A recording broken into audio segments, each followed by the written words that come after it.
So this is the Infinix Note 10 Pro. And honestly, guys, this is the second time I have covered an Infinix device. The very first one was the Infinix Hot 10s, which is a gaming-centric phone that was priced at $120. Now, that's truly amazing because I really liked what that device did. Now, if you're watching me for the first time, this is Bored at Work, and thank you for watching the channel. Definitely hit the subscribe button to check out more videos from us. So what is interesting about the Infinix Note 10 Pro? So this is their, I guess you could say, more high-end device. Again, this is very budget-friendly, with the Note 10 Pro coming in at $259 roughly for this device. So what do you have in this packaging? Well, let's start off with showcasing the device itself. This thing is 6.9 inches. And I have to say though, I do like this like reflective silver color. You know, it reminds me of a Huawei device. I believe it was the Huawei P30 or so that kind of had this kind of coating, which is pretty cool. But again, 6.9 inches, really big display. It's also a 90 Hz display for HD+, so which means you are getting something that is fast and vibrant while you're navigating around. It's a lot of space here. Now, this has the Note name to it. So is it similar to the Galaxy Note series, which I have? And just to give you a quick size comparison, this is what they look at side by side. So here you go. That is what they look like. Very close in size, but this doesn't offer an S Pen in any form or fashion. So for those of you thinking you might get an S Pen with this device, that is not the case. But let's digress here. Now, it's got a ton of features built in. This is running the MediaTek G95 processor, which means we'll be doing some gaming. Also comes with stereo speakers as well, so that's nice. And this device does have a USB Type-C port as well as a headphone jack. So those kind of things that you'd be expecting. Battery. We're looking at a 5,000 milliamp battery in here, and I have to say that that's pretty nice. And we've kind of noticed this with budget devices, or at least low-cost devices, that they all have big batteries, which is great because a lot of those people are not looking to get portable chargers or things like that. And to top it off, the Infinix Note 10 Pro comes with a 33-watt charger. Now, they also have an Infinix Note 10, which comes with an 18-watt charger. So this at least should top you off pretty quickly.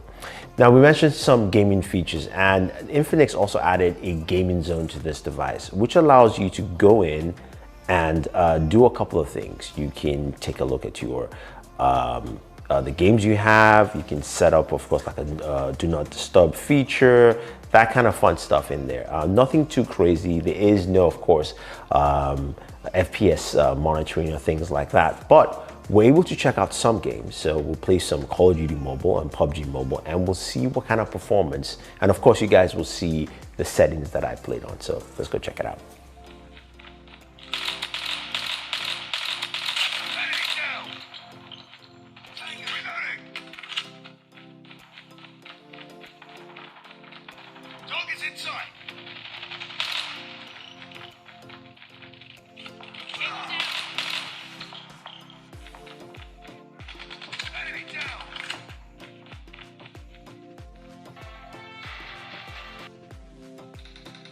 Killing spree for the blue team!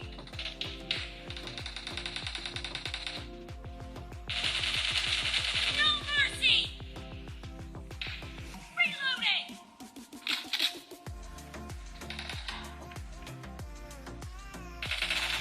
Expired!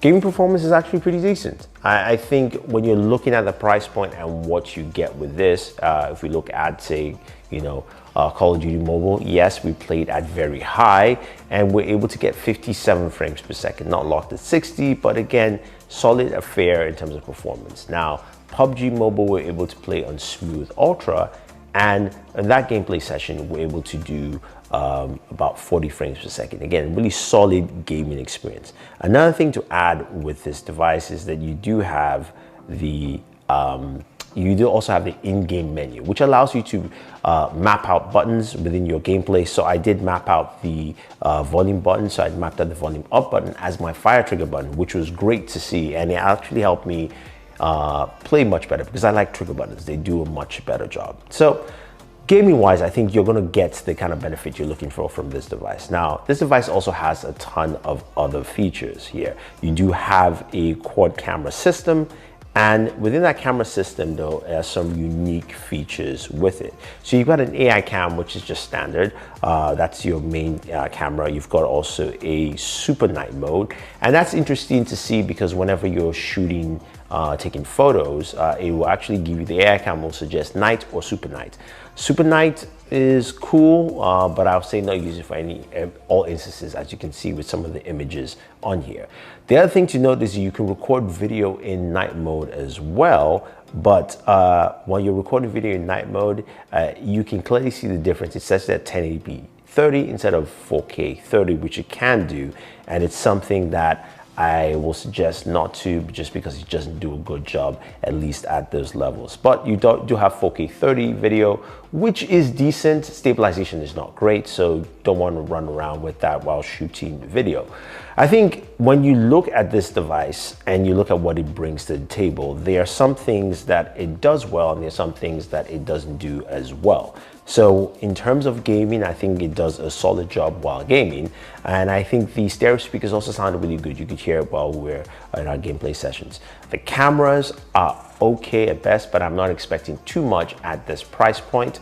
The front-facing camera is not that great. The rear cameras do a better job, at least when you're taking photos in daytime, or even some of the low light shots actually they come out well. So I do like that.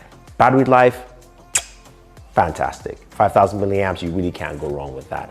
I think this is for someone who's looking for a large display, watching content, gaming, being able to even take notes. There is a note-taking app. You can use your hand to write as a pen if you want to, and it's pretty effective. And you know, so you can actually use that.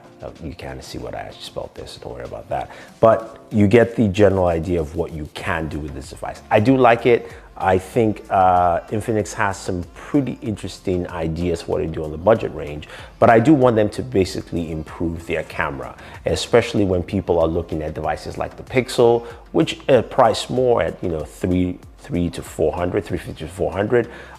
This is something that they need to improve because they do offer quite a lot of benefits in this device. So there you have it, guys. That is the Infinix Note 10 Pro. Oh, I forgot to mention, in terms of specs, it does come with 8 gigs of RAM and 256 gigabytes of storage, which is really nice. So if you want to pick this up, use the links down below. Otherwise, guys, don't forget to like, share, subscribe, and always enjoy your entertainment.